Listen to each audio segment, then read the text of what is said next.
And away we go. Edition number 2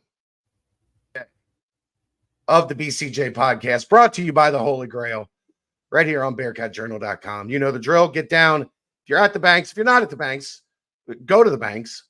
Go visit our friends at the Holy Grail, Reds games, concerts, Cyclones games, whatever it may be.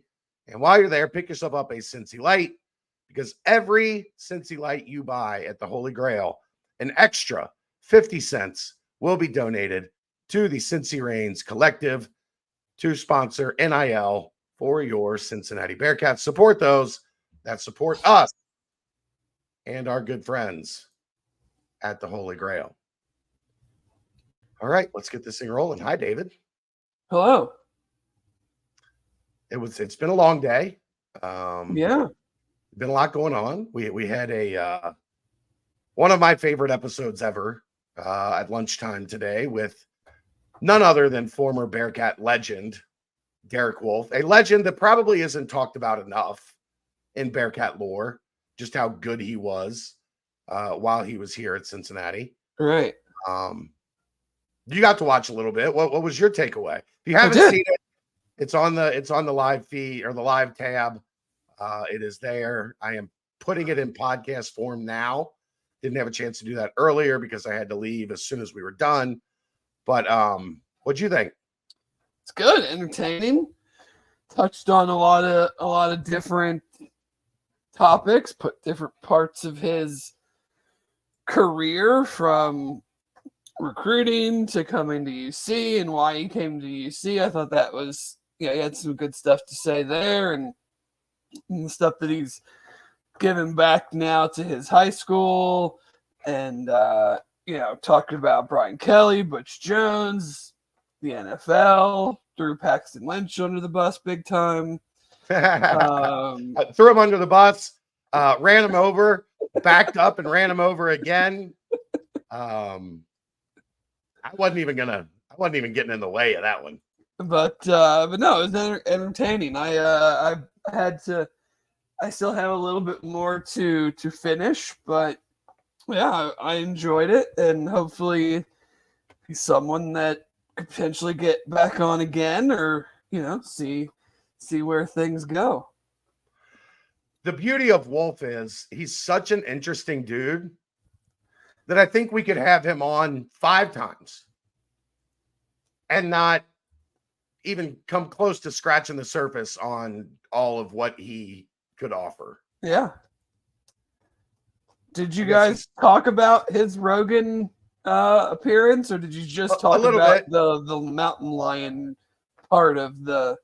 He touched in it. He touched in and out on it. Said he was there, got down there a day before, and went to see Rogan do a stand-up special, and said they hung out with Ron White and Roseanne. Okay. I'm like, wow. there's that could go a lot of different places. I would love to go down there to Rogan's club, because it's just like you never know who's going to be there. Just go to Austin for like a weekend and go Friday and Saturday night and see who's there. Who pops up, right? Yeah, I mean, I always see the tweets. I mean, they have 5-6 different comedians every night. So it'd be. You could probably do a pretty sweet twofer and go down and watch a Kill Tony taping. Yeah. And they just had a new podcast. Tony was his guest. I saw some clips on Twitter today. Look, Chelsea, if you are surprised that Derek Wolfe was an anti-vaxxer, I can't save you. Look, some people, it's very obvious where they stand on that issue. Derek Wolfe is not one that I had any questions on whether or not he took the vaccine or not. No. No. I think that's a subject that we're not really going to broach on a UC right podcast. No, but Yeah, I'm not surprised. So The mountain yeah. lion stories. It's like setting up like if you have Bert Kreischer on, you have to set him up to tell the machine story at the end, right? Like Yeah, you can't. I mean, like you can't shoot all the bullets at right, in the first 10 minutes or whatever. But right. yeah, I'm interested to listen to the rest of it though, because I mean I know the story, but I want to hear him tell the story of like, because I got to the part where they basically found the tracks and were trying to get in touch with whoever's property it was that they wanted to go on, and so like they had not encountered the mountain lion yet. He had not carried it down the mountain on his back yet. So I have to get to that part. The best was he said he had a 4-hour radio show to do, like when they got done hunting the mountain lion. Hey, he went into Denver and did a 4-hour radio show. How do you do that? I don't know. You show up to My the favorite studio part, and you're like, you guys aren't going to believe what I did today. the best was he said that he had the anti-hunting people after him. Oh God. So he filmed a video with his daughter eating the mountain lion, which he said is delicious and tastes like pork, but a little sweeter. And he filmed a video of his daughter going, Daddy, mountain lion is delicious. The takeaway from that is it must be the most freeing thing in the world to live the life that he lived, the horrible background that he had, the horrible hand he was dealt growing up, and then to reach the top of the mountain, to make millions upon millions upon millions of dollars playing football, to win a Super Bowl, and be in a position where you can say whatever you want. Nobody's going to be able to do anything about it. Yeah. I'm surprised he's as on the grid, so to speak, as he is. I'm sure part of that's his wife. I'm sure if it wasn't for having his wife, having a podcast, like I figured, like when he was be done, he'd be one of those dudes that's like family. Never hear from him again. I'm just gonna not be like a recluse, but just like I'm out of the spotlight. I did what I needed to do. Now I'm gonna be a nobody. So that part of it surprises me a little bit. I guess here's where I'm not surprised on that, Dave. He's really good at it. Right? Like, yeah, but he still comes across as a dude that like just would be like, I don't want to deal with people. So I'm just gonna be by myself in the woods with my bow and stuff like that. The beauty of I think his podcast is recorded. I don't think they do it live. Yeah. So it's just you and your podcast host. Right. Like you're not, the people part of it is after the fact. Yeah. But that must be the most freeing thing in the world, where you've got that personality and you don't care what anybody thinks, and you got enough money where it doesn't matter. Right. They can't cancel you. They can't, nothing matters. You are still just going to be yourself.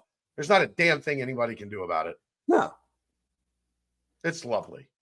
He was a delight. That's what I like. That's what I like about him. That's what I like about people. Just be authentic. And if that rubs people the wrong way, then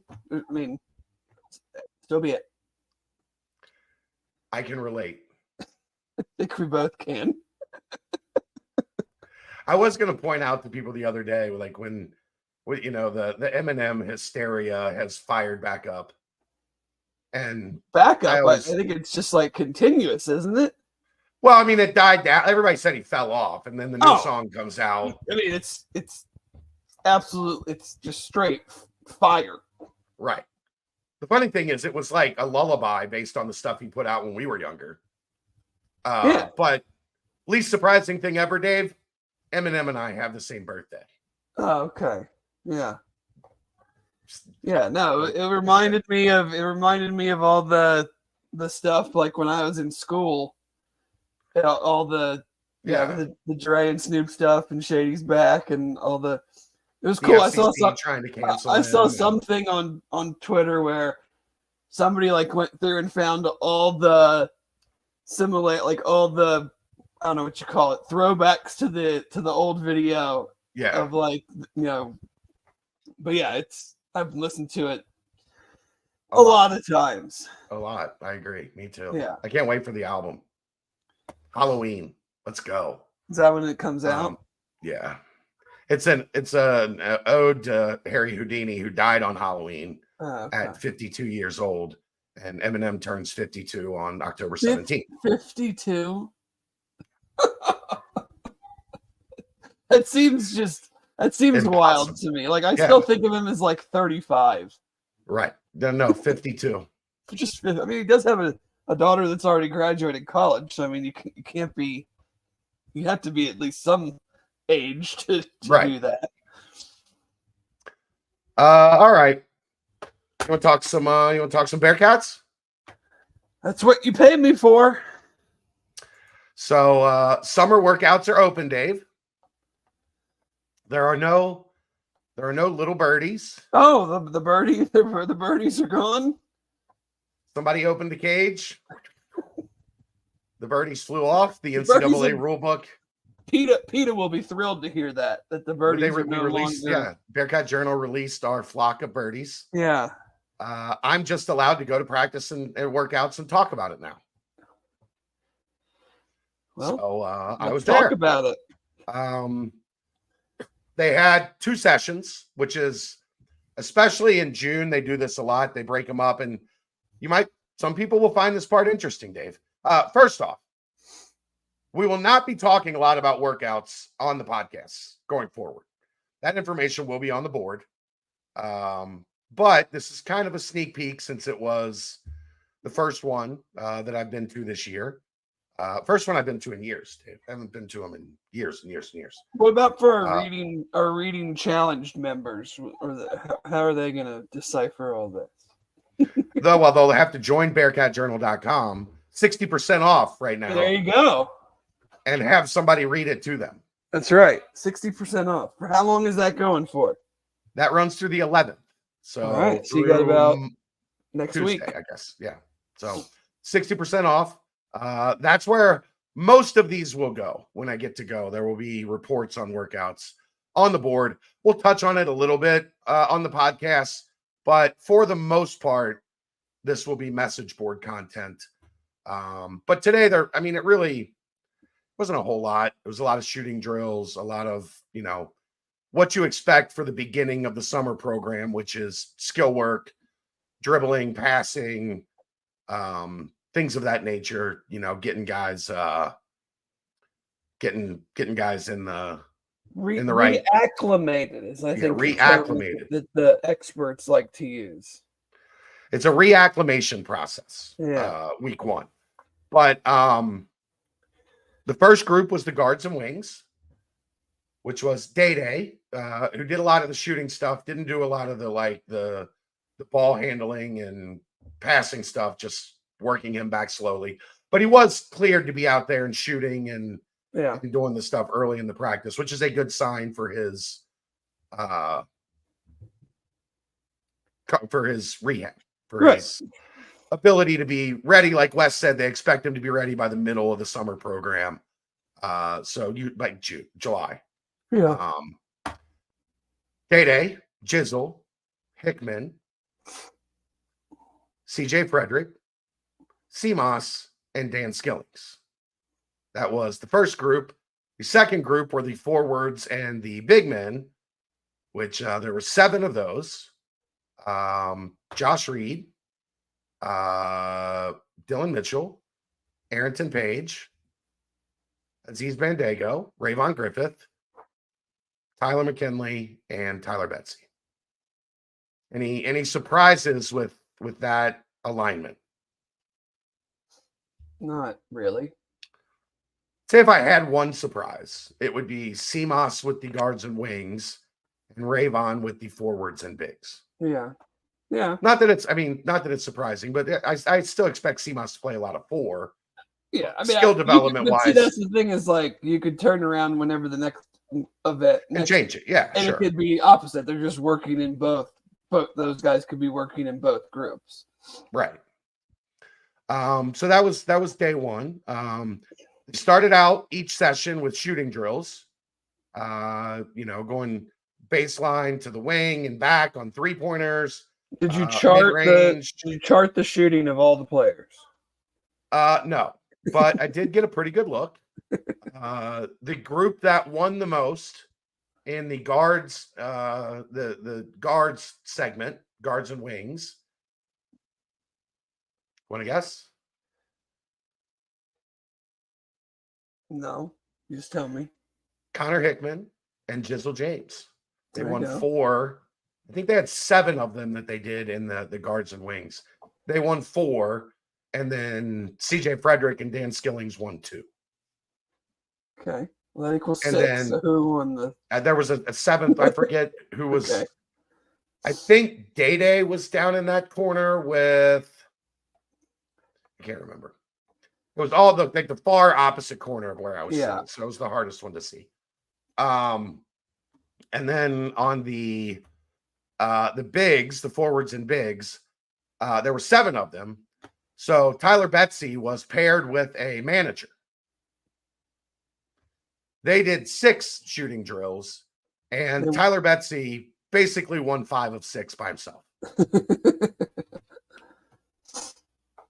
And then at the end of practice, they do a 3-point shooting drill where basically you have the 5 stations in like a 3-point contest, Right. baseline, wing, straight away, and you shoot 10 from each. So you get 50 3-pointers. Each guy? Each got 50 3-pointers. That's a lot of shots to get up at the end of practice. Right. Stemos made 37 to lead the guards and wings. And Connor Hickman, I believe, made 35 or 36. So 70% for Hickman, 74% or whatever for Stemos. Pretty good, right? Yeah. Tyler Betsy made 42. He went twice because he was his own partner. Like they have partners and he didn't have a partner. So the first round he made 38 and the second round he made 42. Well, He can shoot. Hopefully he can do that with 5 other guys on the floor playing defense. Yeah. I mean, because if you can't, if you can, that's again, June, nobody's guarding you. You get in the rhythm. Right. But I mean, if he's going to hit shots, he's going to play. As long as he can defend at a reasonable level.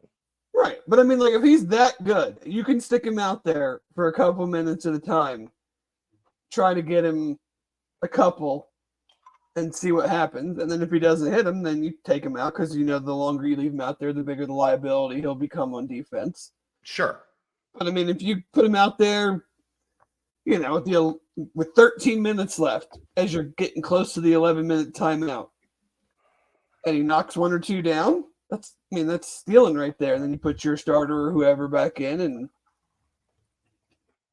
yeah, I mean, if a true stretch 4 type guy like that is going to be able to shoot it that well, then they're gonna. I think West and them will find ways to get him in there. Now look. This is one workout. Yeah, exactly. But I've got a question for you. When's the last time you remember a kid that size here that could shoot it like that? Oh, I mean, we haven't really.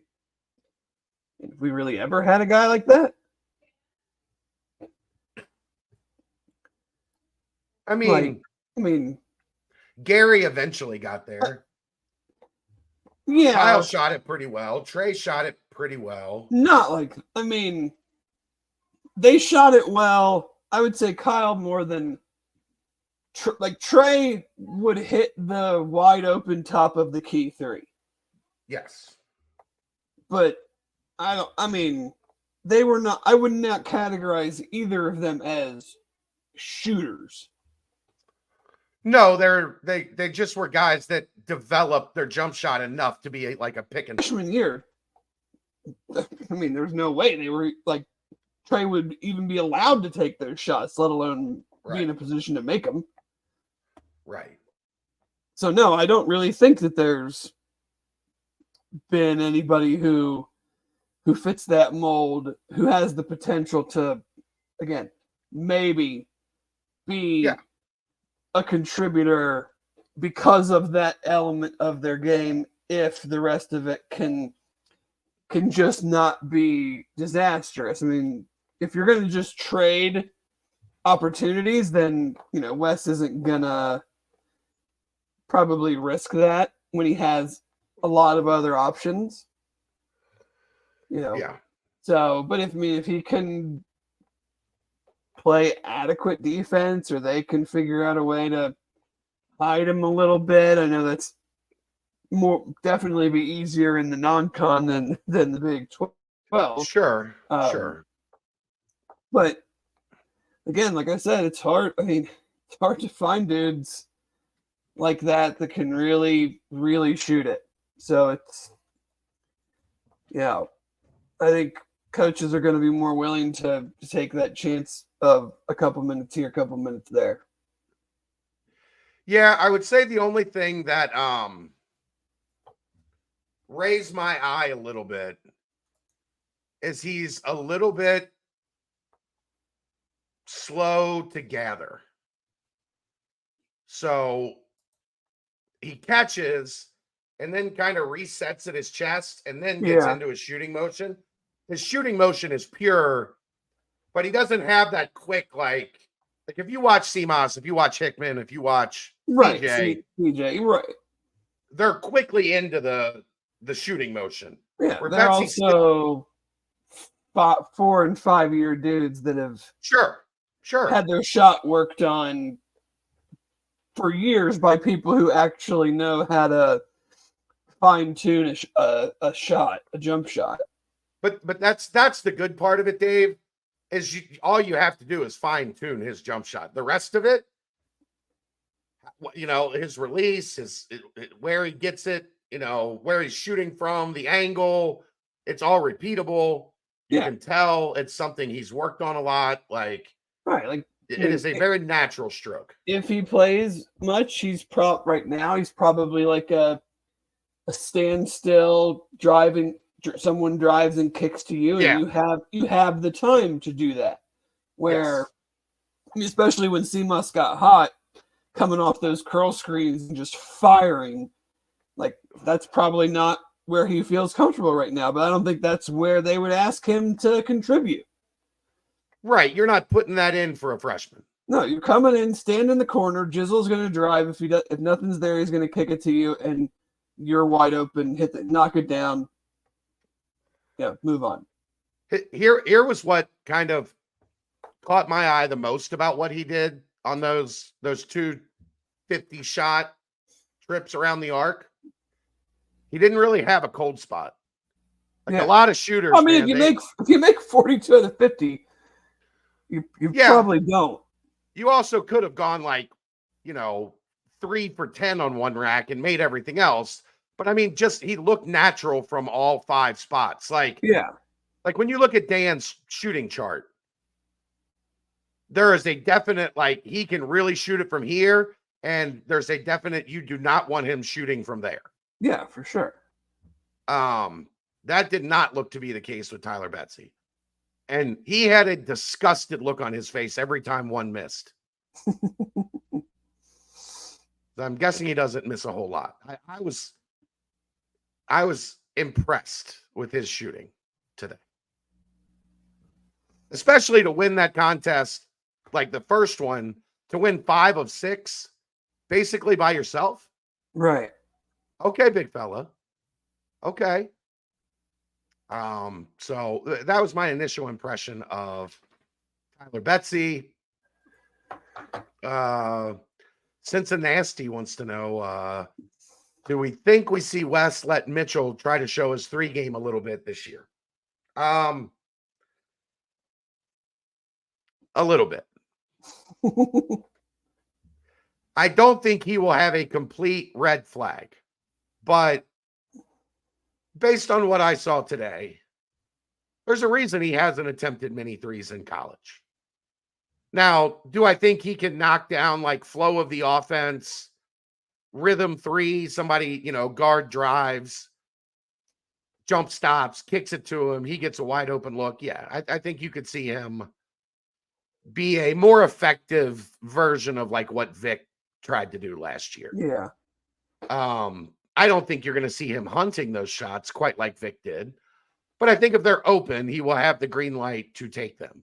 Right. Do I think that is going to be something that is going to be a staple of the offense? No, I do not. That is it's not his strength as a player. No, and it's also like it's in his mentality to, in that situation you just described, to not just stand there and wait for the ball. It's to catch it on the run, meet the ball on the run, and get to the basket, because that's where he excels. So I don't think he's just going to all of a sudden change the mindset of his approach to be like, I'm just going to float and wait for the ball and shoot. It's, he's going to attack it.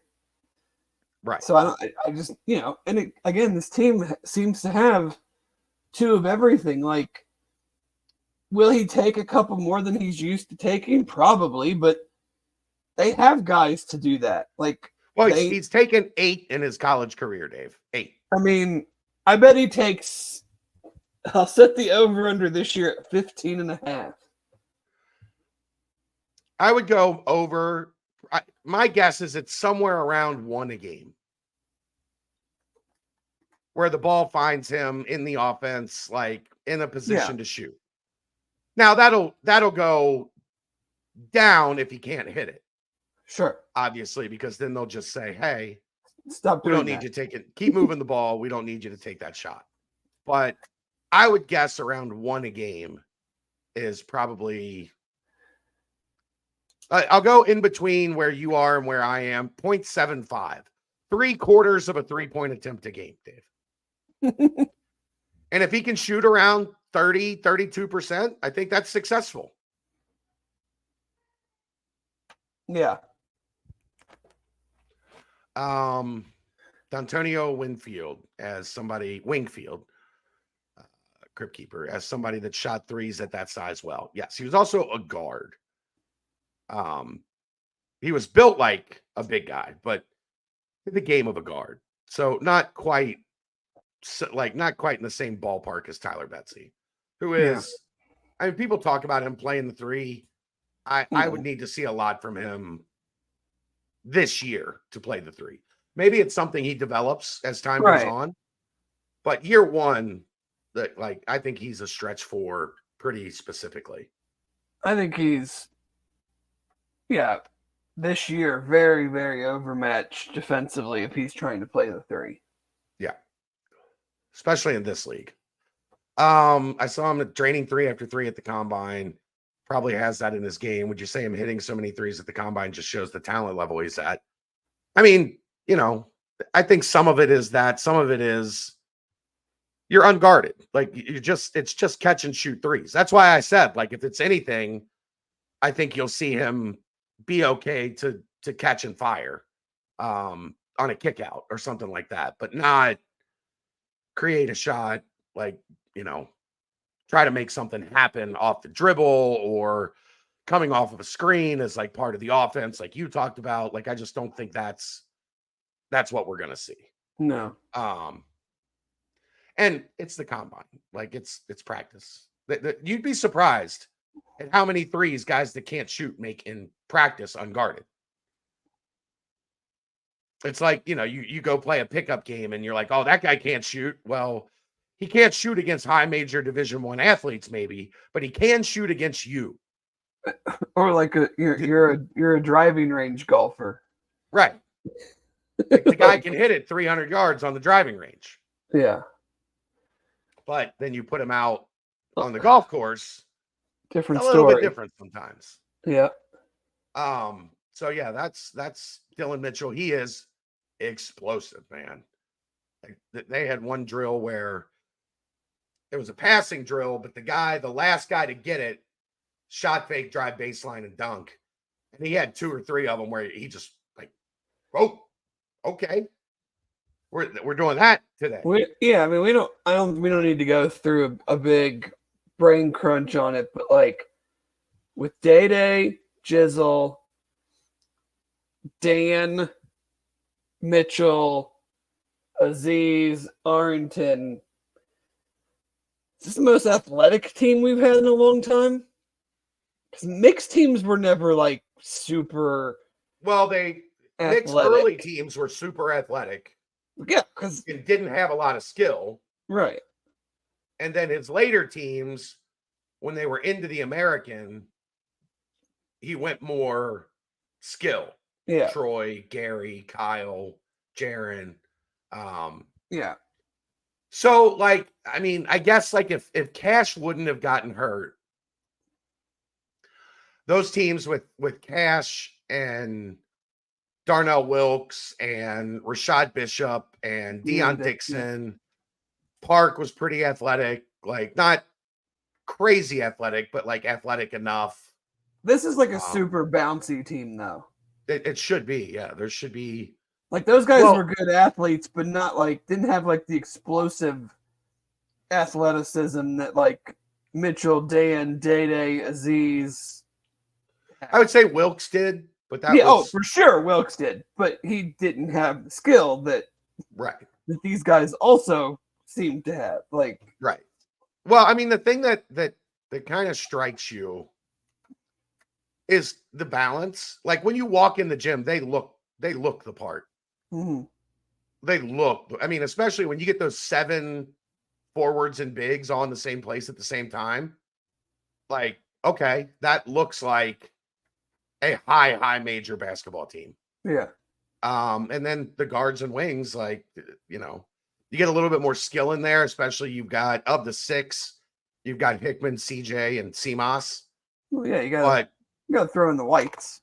Yeah, but then you have Day, Jizzle, and Dan that provide that juice, if you will, for the perimeter group. So they're super athletic. Am I crazy to think in my head right now? I wouldn't be surprised if Connor Hickman's the starter at the 2. No, I mean, I think it's a luxury situation for Wes. I mean, it is. I could see a lineup of like Jizzle, Hickman, Dan, CMOS, Aziz. I could see a lineup that has Mitchell in there somewhere instead of one of those other guys. I could see a lineup that didn't have Hickman in there, that had Mitchell, Dan, CMOS, Jizzle, Aziz. Like there are a lot of different ways to go with it. I already, from watching him leading up to the Bradley game and then the Bradley game and then watching today, the kid just knows how to play basketball. He was solid in the defensive drills. He shoots it way better off the dribble than I anticipated, which is something. God, who was the last guy that really shot it off the dribble here? Kane?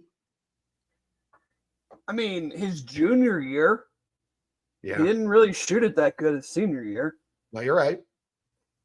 Other than that, I mean, Cash was a pretty good off. He was good on those elbow jumpers. But no, I'm talking for free. Yeah, but like no, I don't really think anybody. It's been a while. Farad Cobb could shoot it off the dribble quite a bit. He could, but he was still more of like a spot up guy. He was at his best spotting up, but he was at least a threat off the dribble. You have to have a high level of skill to be able to shoot threes off the dribble, and that wasn't exactly while you're guarded. Our forte for, a quarter of a century. Right. Go look at the average 3-point percentages of this program and where that ranked in college basketball over the last 30 years. And you'll get a better idea for what we're talking about. Yeah. But I really like how fundamentally sound his game is. So I think he's definitely a threat to be in the starting lineup at the 2. If CJ's healthy, who gets more minutes, CJ or Hickman? Ooh. It's a tough call. CJ's got a year in the system. I think there is going to be kind of a restrictor plate on him early so that you're not running him out there for a bunch of minutes in the non-conference. I think it was proven that he was needed in Big 12 play and he wasn't there. I don't know. That's a tough one. I mean, we saw so little of him, and I really did not watch much of him at Iowa, and then there was very little of him at Kentucky too. I just think it goes back to all around. Like, I don't know. Do you think Hickman's a little bit better, just like an all around player? Yes, I do. So I mean. So if he's healthy, and Hickman's healthy, and he's a little bit better of an all-around player, you might lean towards him. But yeah, I mean, it's still a tough call because I mean, they both can shoot it. We know CJ can shoot it. Yeah. And if he's out there, then that's what he's going to be relied on to do. And if you're hot, you're not coming off the floor. Right. And you're right, Crip Keeper. Steve Logan could shoot it off the dribble. Oh, yeah. That was 25 years ago. Yeah. I think that's what we're getting at more than anything. It's been a while. 1999, 2000. Juvenile. Dropping 400 degrees. That's how long ago that was. Right. But who's Stan or Thema? I don't know, man. That's where it gets tough. Like, do you go with the lineup that's got Dan at the 2, Seamas at the 3, Mitchell at the 4? And I've mentioned this, do you use Seamas as kind of like your 6th man of the year, where he might be your best all-around scorer, but you use him coming off the bench to be offense in that second group? People yelled at me for insinuating that.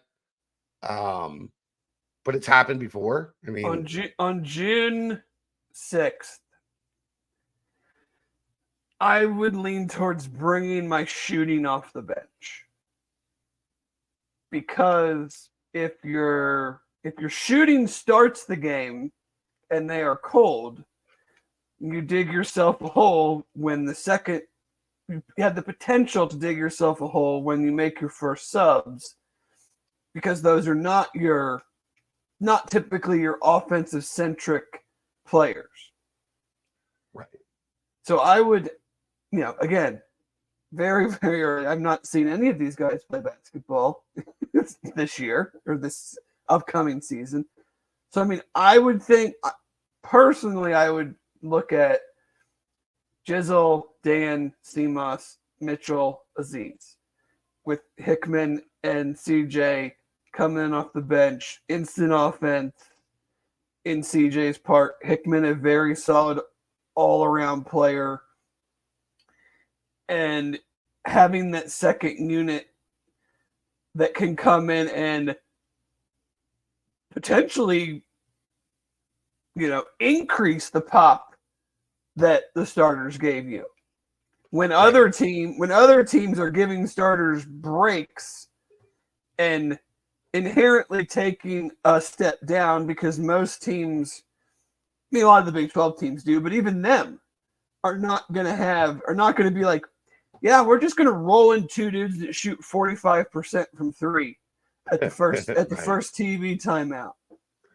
With an all defense level guard checking in with them in day. Yeah. Yeah. So that's kind of what I would see right now. But again, you could be in a situation in the season where like Hickman or CJ have hit like 12, 13 of their last 23s, and it's like we just got to play them more minutes. Right. And that's one of the things I love about the potential of those dudes is I don't Sure, they're going to have cold spells. Every shooter has cold spells. But I don't think those two guys are going to take a lot of fucked up shots to where they go cold for like an extended period of time. They shouldn't have to.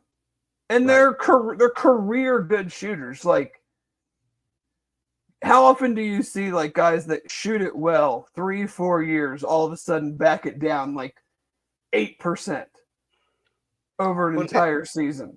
Here's the other thing, Dave. For as limited as they were offensively last year, they got a lot of open shots. They just didn't have guys that could hit them. We talked about that probably too much, that the offense itself wasn't the problem. It was making the shots that the offense, executed and gave you to attempt. Right. I mean, if you've got those, like in those games where they would go like 5 for 21, if CJ and Connor are shooting 8 of those 21 instead of whoever shot them, and they go 50%, like, how many more wins is it? Right. If you're 9 of 21 instead of 5 for 21, where that was the number of like, just don't be terrible that you and I joked about all the time.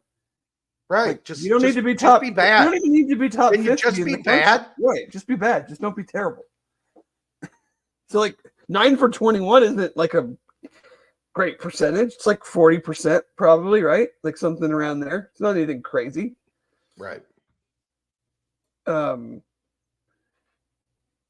So yeah, they just have a lot more scoring options, I think, this year. And I think the spacing, I think, can be better because of it.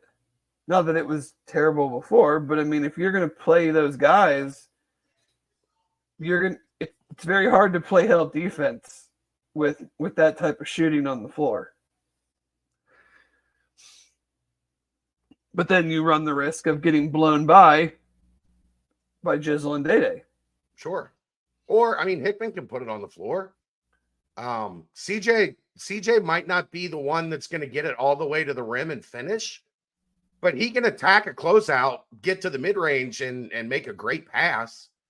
Like, that's the part of his game, because he missed so much that we didn't get to see last year, is how good he was facilitating for others based on how defenses reacted to him. Yeah. So, plus, Chris and I looked at it some throughout the season, but like when you go back and you watch how defenses react to a guy like that, the guy's not helping. The guy is not coming off of CJ. Like, there was play after play after play of tape where when CJ was out there, that guy was glued to him.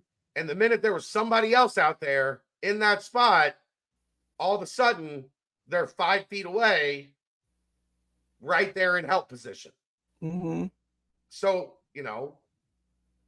I mean, we've never even talked about a situation where like Hickman at the 1, CJ at the 2, Seamas at the 3 or the 4, where you have all 3 of them on the floor at the same time. I don't love that, but you put Mitchell at the 4 and Aziz at the 5, and you just say, don't let anybody get in here. No. Now you're verging too much towards Iowa and Wisconsin basketball, and that just offends me. So no, not into it. That's too white for you? Very much so. But those 3 guys can shoot the shit out of it, Dave. They can, but can they guard the? Well, you're subbing offense defense late in the game. That's what it is. Oh, okay, got it. So then they make a 3, and then the ball stops, and then you bring in Day-Day and Jizzle make a 3, push the ball out of bounds so that they have to blow, call timeout or blow the whistle or whatever. Yeah, exactly. Yeah, no, I don't need St. Mary's East. Or, any other questions you might have from today? Orange Page looked Orange good. and Page. That'd be the kind of the main other ones. I mean, such limited action for a pretty bad team last year. Again, how much do you receive from a post guy in a workout like this that catches your attention? I mean, probably a lot of mic and moves. Today was a lot of shooting stuff, and he can shoot it for a guy his size. Like, do I think he's a shooter? No. Do I think for somebody 6'10", 6'11", that he can develop into a guy you have to at least tag on like a pick and pop, where you can't just, send two guys at the ball handler, you can't blitz, you can't drop coverage. He kind of reminded me of today. There was a little Dylan Disu in there in terms of like that ability to like step back and catch and hit an open three. And we saw, it destroyed Cincinnati's defense. Well, yeah. Destroyed Cincinnati's defense. So I thought he looked good. The one thing Wes is right about is he's light. Like, he is not a big plotting. He is not Jameel Reynolds. No. He can really move in space, which, if he's going to play a lot of five, and he's going to play a lot of five, to be able to move in ball screen coverage and just provide that extra half second sometimes with the knowledge that you can get back, with the knowledge that you can recover. This thing, they were so bad at times in ball screens. Yeah. Regardless of how they were trying to cover them. That's the thing, is like, I could understand if you have a bunch of guys that can do one better than the other, or one type of ball screen defense better than the others. They were pretty much bad at all of them. Well, you're not a top 20 defense if you're bad at ball screens. That would be their Achilles. If you asked me, if you said what was their weakest part of defense last year, I would say ball screen defense. I would disagree with that. You think so? Yeah. I think their ball screen is so prevalent now. It is run so much that teams are going to have success with it. Like, no matter what you do, teams are going to score on ball screens. No, I just thought it felt like it was a lot of either way too slow or over aggressiveness. Yeah, and there were matchups that people were able to exploit. Like, the minute Jameel came on the floor, it was ball screen to death. Yeah, because he didn't have the foot speed.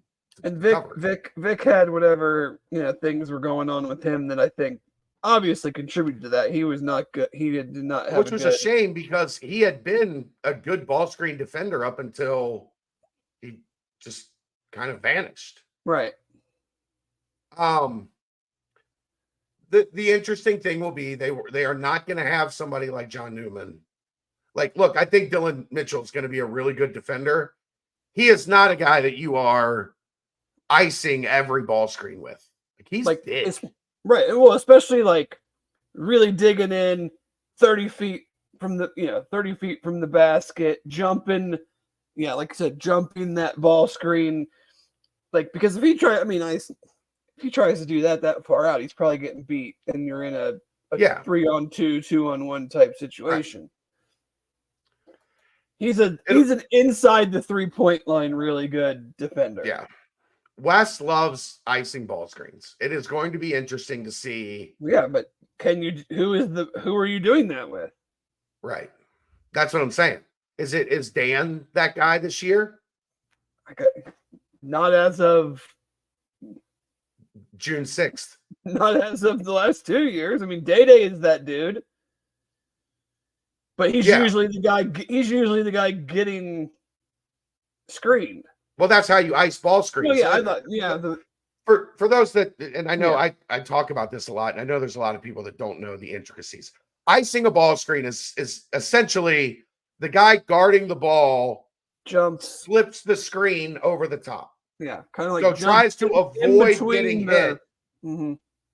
Tries to avoid getting hit, goes over top of the screen, but still stays in guarding position to stay in front of the ball handler. Because if you're bad at it, guess what? They just turn the corner, go right down the lane, and destroy your defense. Day was great at it. Newman was great at it. Everybody else, and this is probably where your mental remembrance of last year's team, the rest of the guys were not as good at it as those two guys by a wide margin. Yeah. Dan got better as the season went on, but I still don't know that I would say he was, I just don't want, he's not the type of defender right now that I want in that situation, that isolated, that far out away from the basket. I hear you. You just run the risk of being overexposed. Like when you have that much space around you, it's hard, it's easier to play defense when there's more bodies close by because it restricts where the offensive player can go. If you're out there with just you kind of on an island, it makes it harder. I just don't see that yet in his game. The reality is, Dave, if you're icing ball screens as your dominant ball screen coverage, you are always vulnerable. Mm-hmm. Always. That's what I mean. Does someone else develop, or do you see more other, a more variety in how you attack? Do they hedge more? Like one of the options would be to hedge more. You could hedge because you got athletic bigs. Well, that you hope recover. What about blitzing them? Because you have the athletes. I don't know that your fives, I don't want Aziz blitzing ball screens. Yeah. He's kind of like a praying mantis. He's long and athletic, but I don't know that I want him. If you have the Dan Seamus, Mitchell, Aziz lineup, you could do some blitzing with those you could be in positions to blitz with those other guys. But people are just going to ball screen your five. Yeah. People, they're going to say they want to blitz. Okay, well, they can't blitz us with Aziz. Now, where it would be interesting, Dave, is with Mitchell and AP on the floor. Yeah. Because then you could get into a little bit more blitzing. You could get into being a little bit more aggressive because you'd have the other one behind you and you would have a ton of length. Are there any athleticism? Are there any situations where Mitchell is your five? Yeah, I think so. I mean, he played some small ball five at Texas. And then you certainly would have that option with a lineup like that. Yeah. That's kind of the hardest part about this roster, Dave, is last year was pretty cut and dry how they would win games. Well, it was pretty cut and dry who was going to be on the floor and what position they were at. Oh yeah, that too. I know people still didn't ever believe because Dan would come in for Vic, so then everybody's like, well, Dan's playing the 4. No, Dan came in, Newman moved to the 4, and Dan moved to the 2. It wasn't as simple as the guy I replaced is the position that I'm playing. Right. But this year, I mean, it's not like football. The wide receiver doesn't come in for the left tackle. So who knows how many ways this could go? Can Hickman ice ball screens? I don't know yet, man. To be honest with you, I would have to. Hopefully, you have to watch some more. You have to watch a lot of Bradley tape to see how they. I don't know that they. I don't remember them icing when UC played them. Yeah, I mean it's certainly I mean, when you say it's the riskiest way to defend it, it's also the most effective way to defend it if you're good at it. right? If you have the That's guys why that you can, do it. if you have the perimeter guys that can do it, 'cause Right. it forces the offense. If you do it right, it forces the offense further out. And it takes away the advantage of the screen. Right. Because the screen essentially, what happens with icing is the screen essentially did not happen. Yeah, because there was a guy there setting the screen, and you went over top of it and stayed with your man. Yeah. So everything that comes after that is blown up because the screen didn't happen. You end up seeing a lot of re-screening on the opposite side because Right. you feel like They're the going to guy make you do it again. can't jump back the other direction as quick as the guy with the ball can change and go the other way. Right. And that was your lesson on icing ball screens for the day. But I didn't understand it at first. When Mick first started talking about icing, it didn't make any sense to me. It's kind of like jumping, icing, and probably like different terminology, but yeah. There's so many different ball screen coverages now because it's such a crazy part of like what percentage of teams just run ball screen offense is nuts. It's nuts. Yeah. But yeah, it's the highest risk, highest reward option. And last year they had two guys that were elite at it. So they could do it. And it be highly effective. This year we know they'll have Day. Is there another guy that can take that perimeter ball screen instead of, Day-Day's going to be guarding your point guard? Who is going to be that guy that can ice the small forward in the Big 12 that is an NBA draft pick? Yeah. Are you going to be able to ice that guy with anybody on this roster? Right. That will be what we find out. But I really like Page, how he looked today. I thought he looked healthy. He looked active. Like Wes said, I mean, it's weird to say, but he looks light on his feet. Yeah. Like he does not get bogged down, moving both on offense and defense. Josh Reed, people will love this, Dave. Yeah. They did a one-on-one drill. Where you get a point for a stop and you get a point when you're on offense for scoring. Okay. Josh Reed won the drill. Everybody had to run but Josh. There you go. Good job, Josh. Between getting stops and getting points, he was the high point man for the day. I love the one-on-one drills. Just straight up, if I get a bucket, I keep scoring, and a new defender comes in until somebody stops me. And then when that guy stops you, then he gets to play offense, and somebody has to stop him. Josh was really good there. Overall, it's the most talent I can recall since at least like the team we shall not speak of how the season ended. Right. I would agree. And a lot deeper. Like if you're looking at, the Ray and Tyler and Josh as your four guys at the back of the rotation, or your four guys that are going to have to do work to crack that top nine. Because look, I think we all can agree. Like CJ's spot is up in the air. I will say I talked to CJ for a minute after practice. He said, look, man, I'm just trying to stay healthy and have a good year.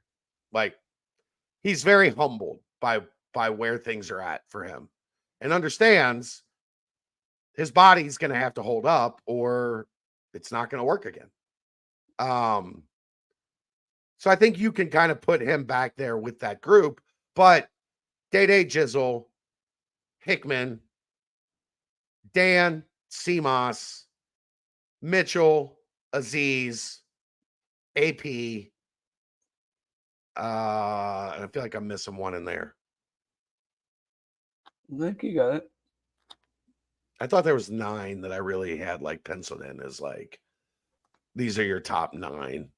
But yeah, well, CJ and then the other 4. That would be 5. Yeah. CJ would be that 9th, and then you have the 4 guys, that are battling. That team wasn't this deep. No. And there are good players at the back of this roster. Thoughts on Ray? I'm going to need to see, a little bit more as we go through workouts to kind of get a feel for where he's at development-wise. He's got work to do. He's got to start with beating Josh, right? That's why he didn't play last year, because Josh won the spot. And the reality was Josh won the spot, and that pushed Ray to a point where he wasn't going to play a whole lot. So they redshirted him.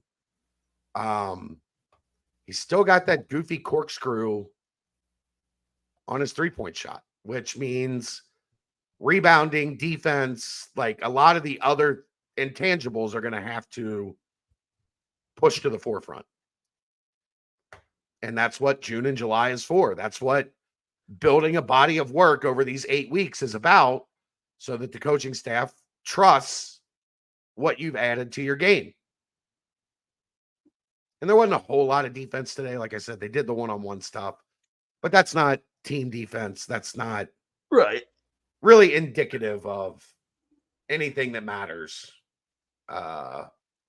this year in college basketball. Yeah. I mean, if I know we want everybody to come in and contribute or take steps each and every year, but like, if we also want the program to go where we want it to go, some dudes, it's just they're the numbers, the averages. Like, not everybody's going to be able to progress at the speed that the program needs them to. I'm not singling Ray out. I'm just saying, like,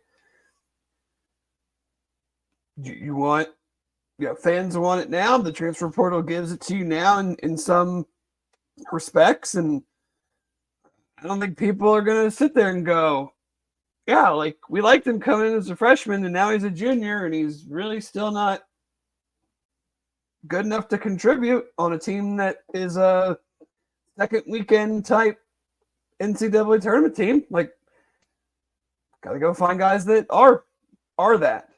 So, coaches develop, players develop, but the hard reality of it is not everybody's going to be a part of the puzzle piece every year. We've talked about this before. Like, the reality is, Dave, in this college basketball climate, in this world, Trey Scott probably never makes it to year 4 and 5. Not at UC? Hell no. Justin Jennifer, no chance. Right. Those guys probably don't make it here. They probably, you know what happens, Dave? Trey Scott puts in 3 years of hard work behind Gary Clark, and he transfers after year 3, and he goes somewhere else, and everybody, all UC fans for eternity, are talking about, damn, we let that one get away.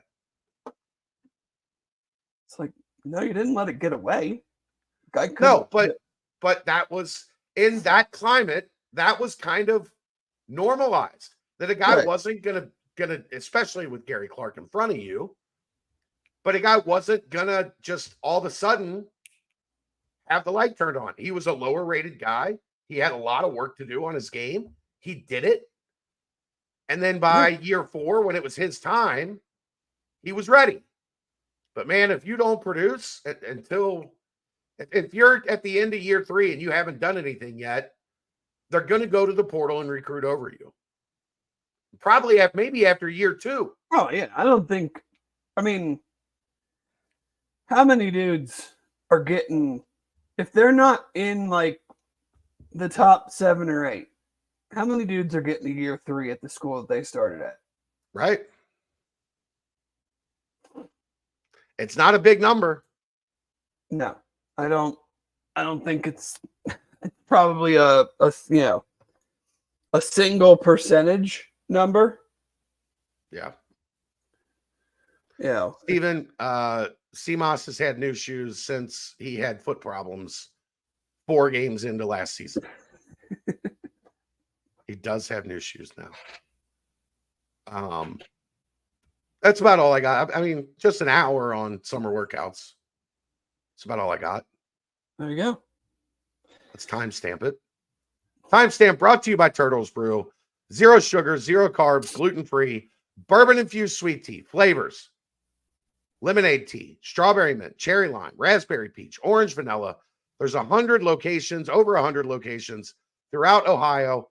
If you want to find it, visit turtlesbrew.com for more information and locations. It is the perfect summer drink, and they now have 12-ounce pouches that you can pick up at your local gas station or liquor store that are delightful for the summer. 6% ABV. It is a wonderful, wonderful summer drink. I guess we should talk about the big news of the day that dominated pretty much every second of airtime on TV and radio. My ninth wedding anniversary. Was that today? It is today. Congratulations. This is how much I love Bearcat Journal. You should have just told me no. Oh, I don't care. It's a 9th wedding anniversary. What were we going to do on a Thursday with a 4-year-old? Danny Hurley. Yeah. The Lakers. You think he's gonna go? I think it's going to be really hard to say no. Yeah. Here's the thing. I think he has always had NBA like aspirations as a coach. How many times are you going to get offered one of the 2 elite NBA jobs? The Lakers and the Celtics. Like that's if you're talking about the cream of the crop NBA job, you're not following a legend, right? Certainly not. You're in a position, your stock is never going to be hotter. He's probably going to get $15 million a year. And they're talking about a long, like 7, 8, 10-year deal, $100+ million.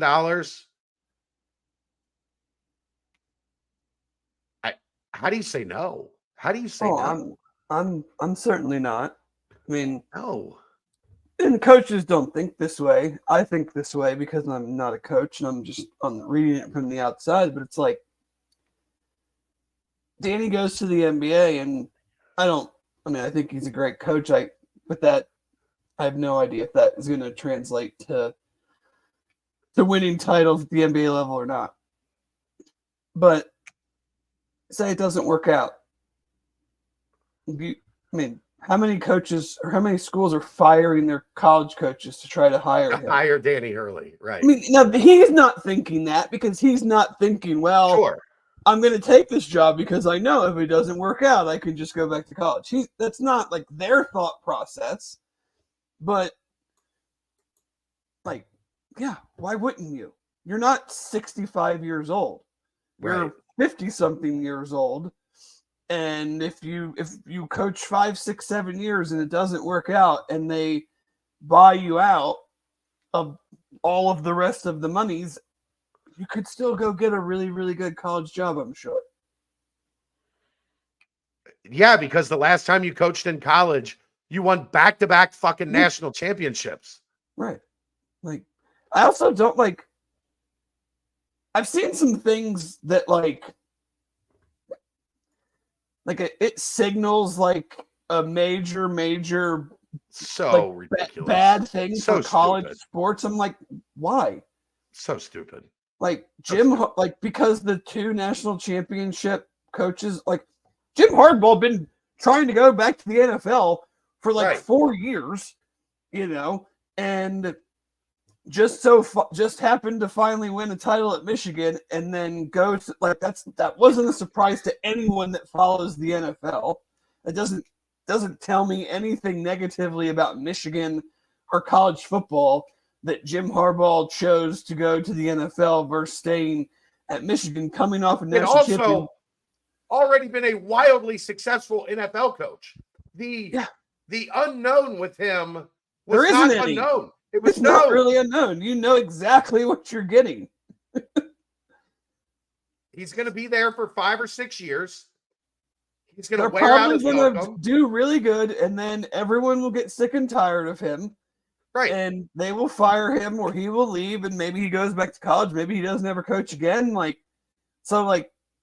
leaving didn't tell me that this was like a bad thing for college football. And I don't really think if Danny were to leave that is some sort of indictment on college athletics, because a school in Storrs, Connecticut couldn't keep their coach from going to the fucking Lakers. He's not going to the Bucks or the Magic or the Hornets. If the story was the Charlotte Hornets are loading up the brakes truck to hire Danny Hurley so he could coach LaMelo Ball, it would be a referendum on college hoops. Yes, that would. If Danny Hurley is leaving UConn and 2 straight national titles to go coach in obscurity in Charlotte, yes. And he still might not. It's not a certainty. So, yeah, I mean, I was in and out of things today, but I feel like I saw that on the Twitter, and I was like, I don't really think it's some death nail to the sport. Agreed. It's not even remotely close. The other part being this notion that NBA guys don't want to be coached hard. Every athlete just wants to win. They don't give a shit if you coach them hard or don't coach them hard. If you win, you're the greatest coach ever, regardless of how you coached me. You helped me win a title, which gets me more money. I don't remember who it was. I was driving around a lot today between going up to workouts and then taking Kelsey to volleyball and then going to get dinner and coming back to get Kelsey and driving home. I was listening to a lot of sports talk radio, and I can't remember who it was. Somebody on ESPN radio that was played 12 years in the NBA. And they said, look, it's not about does the guy coach you hard or not. It's about the relationship you have with him, as a whole. Right. Are you fake? Are you full of shit? Are you an asshole just to be an asshole? And Danny's none of those things. No. I can say that as someone that knows, on this one, I can speak relatively confidently.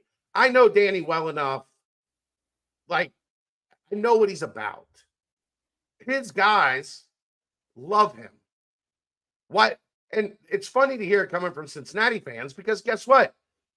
This place had 2 raging lunatics for coaches for 30 years. And you know what the moral of the story was? They won because, yes, they were raving lunatics, but also their players loved them. Loved them. Well, I mean, we just think about comparing the coaching styles of Hugs and Mick to Brian Kelly, because we had Wolf on today and he talked a little all 3 of them are certifiable nutbags when it comes to in-game, in-practice situations. Sure. But 2 of them had developed real relationships with their players, and one of them didn't even give him his cell phone number. Right. So those guys turned on Brian Kelly real quick. You know what we never saw? We never saw any of Hugs guys turn on Hugs. We never saw any of Mick's guys turn on Mick, because they built real relationships. And that holds true at every level. College, pros, if you can relate, if your players respect you, they don't care how hard you're pushing them. You know what every guy at this level has had? A coach that was hard on them. Well, if you're a new coach, 9 times out of 10, it's because the last guy wasn't good enough and got fired. Right. So if you're going to have a hard time with the new guy's coaching mentality, trying to win basketball, football games, whatever, that's going to be more on you. And you'll probably be singled out real quick because the likelihood is that the majority of the team is either returning guys who are sick of losing or new guys who were brought in to help win. So they're obviously going to be on board with the new coach or they wouldn't have come to the team in the first place. Right. What's the other thing, Dave? Danny Hurley's got 2 titles. Yeah, I don't think any of those UConn guys were real mad about the way Danny coached them. Well, but I'm talking about even like if you go to the Lakers, there's going to be an instant level of respect because you've won at the highest level. Now, is it different than the NBA? Absolutely. Sure. Do I think his stuff will work in the NBA? Go watch his teams play offense at UConn. He runs all NBA offense right now. He runs stuff that actually the NBA is copying because the NBA is not running a lot of that stuff yet. Yeah. I mean, what did he say? Some clip I saw when JJ Redick asked him about some set he ran. He said he like took it from some like EuroLeague game and then modified it. And yeah. So I think he takes it. I really do. I mean, I'd be more surprised if he didn't than I will be if he does. Now that he is, being discussed in that, situation. I mean, right. I don't think Woj is putting that out there. If it's like a truly like, oh yeah, we're inquiring. He's meeting with Jeannie Buss, I guess, tomorrow. Yeah. So it's obvious he told his team he's doing it's obviously very real. Do I still think there's a chance he says no? Yeah, I do. Sure. I do. But I mean, one way or the other, Danny's got it going pretty good. Life is good if you're Danny Hurley right now. Yeah. The world's biggest Bengals fan is riding the wave. Get on the Bengals sideline when they go out there for the Chargers game. Dave, am I the most important person in LA if he takes this job? Oh, yeah, certainly. I mean, I agree. I think I am. Like it's the Dave Portnoy reasoning. How could I not be? How could you not be? I'm good friends with the coach of the UCLA Bruins and the LA Lakers. Like, how am I not the most important guy in LA? And yet you will still get nothing out of it. I might get some seats. Yeah, you got to get your ass out there. Yeah. This might be enough to make, look, college basketball in LA, nobody really cares, right? I could be the Lakers insider. Oh, yeah, because there's nobody else vying, in those positions. Well, there's nobody else that's tight with Danny like I am yet. Yeah. I'm not sure they will be. Yeah. But I'd have to act fast. I'd have to move to LA tomorrow. Now when be the there Lakers for the press conference. When the Lakers come play the Pacers, we should definitely see if we can get some good seats. Get some good seats out of him for that. Oh, I was joking with that about somebody today, and they're like, I mean, you can do whatever you want in LA now. I'm like, no, but it would be pretty cool to have guys on speed dial that will answer me. Yeah. That are coaching the Bruins and the Lakers. I never thought when we started this stupid little journey 17 years ago, I'd have that on my in my speed dial. Thank you, Crypt Keeper. So we found a way to be a fan and a cross. Professional, I don't know about that. Well, as long as they think we're professional, right? That means are we too serious? I don't think anybody's gonna. Dave, I've got my camera blacked right now because I'm ripping a heater. Let's keep it real. Yeah. I hear you. Finally, we'll do one more timestamp. Brought to you by Turtles Brew. 0 carbs, 0 sugar, gluten-free, 6% ABV, bourbon-infused sweet tea, all the flavors. You already know. 100 locations in Ohio. TurtlesBrew.com for more information and where you can get yours. A portion of the proceeds, Dave, do go to Save the Sea Turtles. That's right. College football is officially, it's a money operation. Yeah. They have pulled back the curtain, Dave, finally, which, look, I know this makes you angry. I will say for me, we are finally at a point where they are not pretending anymore. They have approved licensing, selling logos, midfield, putting patches on jerseys, doing everything humanly possible to get out in front of revenue sharing and to make as much money as humanly possible. I'm not going to outright say that I love it. I am going to say, yeah, like at least they're not full of shit anymore. Yeah, it doesn't make me angry. It just makes me a little bit more disinterested every time something like this happens.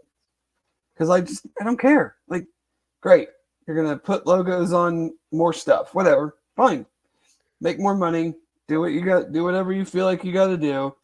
But then I think, and I just saw it briefly. A Jay Billis tweet today about, I think, the Texas AD said, where he almost made the Texas AD almost made it sound like we just had no choice. And Jay's like, no, actually, you do. You could. No one. That's the thing. No one has forced them to do any of this stuff. Right. Now you're being forced to do it because of all the court cases and clinging to amateurism and things of that nature. That, well, sure, that's what, like let's not lie. If we're going to be a critic and a fan and be professional, let's not bullshit here. They have clung to amateurism for so long that they have backed baby into a corner, and now all bets are off. Like, right. If it can make them money, they are going to say yes. Yeah. No questions asked. So, it's not a big deal. Like, I know what. I'm sure there were a bunch of people that were all up in arms however many years ago, like when the NBA decided to put branding on their uniforms, and you don't even notice it. Like, I don't watch right now. I don't watch a ton of NBA games, but like, I don't notice it. I couldn't tell you one company and whose jersey they are on. So obviously it doesn't. In the NBA Finals, the Celtics have a small Vista print logo on the upper left portion of their jersey, right by the armband. Or whatever. That's it. And the Mavs have one too. I just don't know who it's for. Yeah, so it's like if they put the only thing is with it feels like with college football uniforms, they've already got a gazillion patches on them. Whether it's the league patch, then there's the league patch and the bowl patch, and then the captain patch and what it's the Nike patch or whatever. Hey, look, so Dave. Now we're gonna add another one, which whatever. I don't care. But let's be honest. If they can make money where that league patch goes, that league patch is out. Oh yeah, I would put a big a plate of a 3-way right there in the middle. Just like a big ass mound of cheese right on top of it. You don't need any words or anything. Everybody would know instantly what that was. Skyline chili, baby. Speaking of which, see they got some breakfast at some locations now? It started at the airport. Yeah. And now I guess they're branching out after the airport trial run into some locations. Our guy Mike, he took a picture of a table tent from Cherry Grove, which is very close to me. I want to go try the I would call them tater tot 3-way. It's like Tater tots, eggs, and Cincinnati chili. I don't know. I couldn't tell if there was eggs on it or not. I just saw what I would call bow rounds for anybody that has been to Bojangles. Yeah, like the big round hash brown type thing with chili and cheese on them, maybe eggs on them. But I feel like that. I'm sure if you asked for eggs, you could get eggs. I'm sure you could. But yeah, so there you go. Get some Skyline breakfast at your tailgates this football season, maybe. I'm going to be at the airport on the 12th to fly to Orlando. So maybe. Well, what airline are you flying though? I think we're flying out on American. Well, you're not going to be able to get it because it's only Skylines in the Delta hub, in the Delta terminal. It's bullshit. With Chick-fil-A and the Wendy's and whatever. You'll get the subway. The one subway place is the other terminal. They have like one restaurant. The terminal that time forgot at CVG. we got a group of parents. Two parents. One of the kids, their parents are driving down in a truck with like a covered bed. Yeah. And they were like, if you got anything you want to send down there with us, like we'll drive it down there for you. And I was like, what do you mean? How fast do you drive? Like, are you gonna put yourself in the risk of getting pulled over? Like if you might get pulled over, we're probably good. But if you're not going to get pulled over, I might have I might have my carry on for you to drive down to Orlando for us. Yeah.